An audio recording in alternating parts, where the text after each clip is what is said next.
नमस्कार, यो हो रुटिन अफ एआई। यहाँ हामी हरेक दिन कृत्रिम बुद्धिमत्ता अर्थात् एआईको बारेमा कुरा गर्नेछौँ। अहिले नेपालमा जहाँ त्यही एआई मतलब आर्टिफिशियल इन्टेलिजेन्सको कुरा चल्छ, होइन त? तर यो चर्चासँगै एउटा डर पनि छ, कतै एआईले हाम्रो जागिर नै खाइदिने त होइन? आउनुहोस् आजको यो विश्लेषणमा हामी यही डर र यसको वास्तविकतालाई केलाएर हेरौँ। यो प्रश्न सायद सबैको मनमा छ, होइन त? के साँच्चै एआई आएपछि हामीले गर्दै आएको काम खोसिन्छ? ल, आज यसकै गहिराईमा पुगेर सत्य के हो त्यो पत्ता लगाउन। ल सुरु गरौँ यो डरबाट। आखिर यो चिन्ता आउँछ कहाँबाट? यो बुझ्नु एकदमै जरुरी छ, किनभने जागिर जाने कुराले त जो कोहीलाई पनि पिरोल्छ। धेरै जसो त यो डर हामीले फिल्ममा देखेर, सोशल मिडियामा पढेर अनि विदेशी समाचार सुनेर आएको हो। तर एकछिन सोचौँ त, के त्यहाँ देखाएका कुराले हाम्रो नेपालको अवस्थालाई ठ्याक्कै देखाउँछ? प्राय देखाउँदैन। हो, धेरैलाई के लाग्छ भने अब एआई आयो, मान्छेको जागिर गयो, कहानी खत्तम। तर यो एउटा एकदमै सामान्य भ्रम हो, जसलाई आज हामी चिर्ने प्रयास गर्नेछौँ। ल, डरको कुरा धेरै भयो, अब वास्तविकता के हो त्यतातिर लागौँ। एआई वास्तवमा के हो र के चाहिँ होइन, यो बुझ्नु नै सबैभन्दा ठूलो कुरा हो। एकदमै सरल भाषामा भन्दा एआई भनेको के हो त? यो एउटा यस्तो सिस्टम हो जसले चाहिँ एकदमै धेरै डेटालाई हेरेर त्यसभित्र के कस्ता प्याटर्नहरू छन् भनेर पत्ता लगाउँछ। बस यति हो। यो मान्छेले जस्तो सोच्ने, विचार गर्ने चिज होइन। अब यहाँ हेरौँ त, मान्छे र एआई बीचको फरक कति ठूलो छ। हामी मानिसमा भावना हुन्छ, सही गलत छुट्याउने विवेक हुन्छ अनि नैतिक निर्णय लिने क्षमता हुन्छ। तर एआई, उसले त खालि डेटा र प्याटर्न गर्ने हो, काममा सघाउने हो, उसले कन्टेक्स्ट बुझ्दैन, उसँग विवेक भन्ने चिजै हुँदैन। र यही फरक नै सबैभन्दा महत्त्वपूर्ण कुरा हो, जसलाई हामीले बुझ्नै पर्छ। त्यसैले मूल कुरा के हो भने एआई हाम्रो ठाउँ लिन हाम्रो जागिर खोज्न आएको होइन।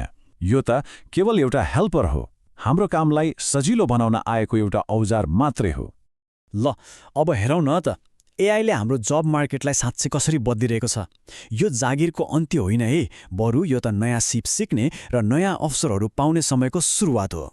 नेपालकै कुरा गरौँ न, एआईले त यहाँ धेरै क्षेत्रमा गजबको सहयोगीको भूमिका खेल्न सक्छ। जस्तै हेल्थ सेक्टरमा डाक्टरहरूलाई बिरामीको डेटा हेरेर जोखिम पत्ता लगाउन मद्दत गर्छ।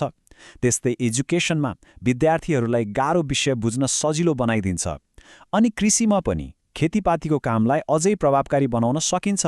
पब्लिक सर्भिसमा पनि यसले राम्रो निर्णय लिन सघाउन सक्छ। अनि एउटा कुरा चाहिँ के भुल्नु भएन भने, जस्तै त्यही स्वास्थ्य क्षेत्रकै उदाहरण लिउँ न।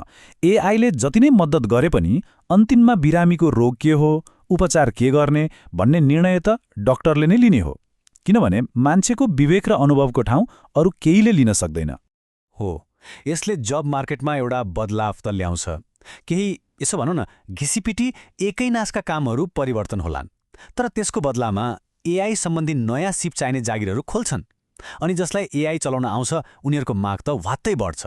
त्यसो भए यो सबै कुराबाट के बुझिन्छ भने खास समस्या एआई आफैमा होइन। समस्या त हामीसँग एआई सम्बन्धी ज्ञान र सिप नहुनु हो। च्यालेन्ज टेक्नोलोजी होइन, च्यालेन्ज हाम्रो तयारी हो। ओके, त्यसो भए अब के त? अब डराएर बस्ने होइन, अब चाहिँ एक्सनमा जाने बेला हो। ल, नेपालले तयारी गर्ने कसरी? यहाँ 3वटा मुख्य काम गर्न सकिन्छ। पहिलो, एआई भनेको के हो भनेर सबैलाई सही जानकारी दिने, जनचेतना फैलाउने। दोस्रो, एआईको प्रयोग सही तरिकाले नैतिक रूपमा होस् भन्ने कुरामा जोड दिने। अनि तेस्रो र सबैभन्दा महत्त्वपूर्ण, सबैलाई एआई चलाउन सिकाउने, प्र्याक्टिकल तालिम दिने। त्यसैले निचोड के हो भने एआईसँग डराएर काम छैन। हाम्रो पुरै ध्यान अब तयारीमा हुनुपर्छ। र अन्त्यमा अब सवाल यो होइन कि एआई आउँछ कि आउँदैन, त्यो त आउँछ। असली सवाल त यो हो कि हामी त्यसको लागि तयार हुन्छौँ कि हुँदैनौँ। अब छनौट हाम्रो हातमा छ, डराएर बस्ने कि तयारी गरेर अघि बढ्ने।